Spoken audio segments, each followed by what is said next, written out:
دوستای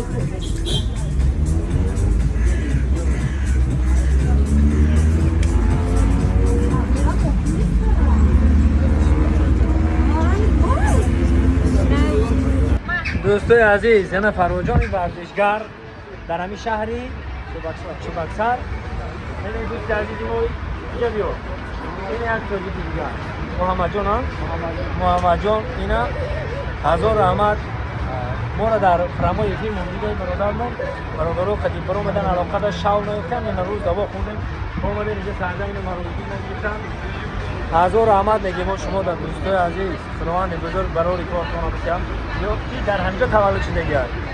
این توجیکی را به حدسنگ هم بزنم. این خیلی ورزشگر یک 10 سالشی در همینجا خداوند نگاهبانتان باشه، همه سربلند خرابات باشه. ما حتی وقت ممکن کمه جلو اتوبوسمون انتظاره ما مایده حرکت میکنیم طرف اتوبوسمون. خدا یکنگی بابا بخیر. تو با باز هم همه وقت ما شما رو در این شهر انتظاره زنده باشه. همه وقت انتظاره. گم نیست. اینا نگاهبانتان تاجیکستان با پیش زنده باشه.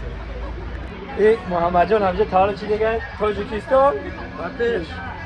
تاجیک باید بپره. یعنی تاجیکی توز زای پدرش چی های؟ حیزاباد. ساری شدمان. زنده باشه. همون دیگه سرزمان. واقعیت هم مویز خرشی براد.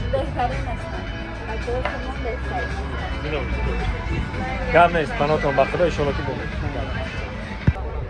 خلاصه آخران ساعت ها در چوبکسری آخران دقیقه ها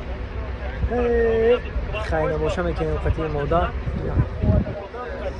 شیست و سرسه یوریازیا نها مکسر سرجمی вот. Я тоже. У меня облачные рукавицы. Мне вообще непонятно. Он из воздуха впитывает грязь. Таджикистан дома. Дохтараки тёчи дома. Спасибо. Чебоксары. Привет. Дангара. Спасибо, Чебоксари. Спасибо, Чебоксары. Привет, Дангара. Привет, Дангара. Да.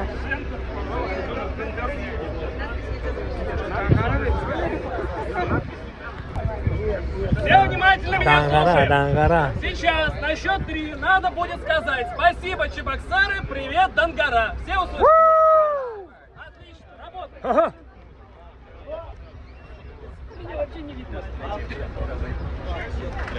Узбекистан официально. Таджикистан.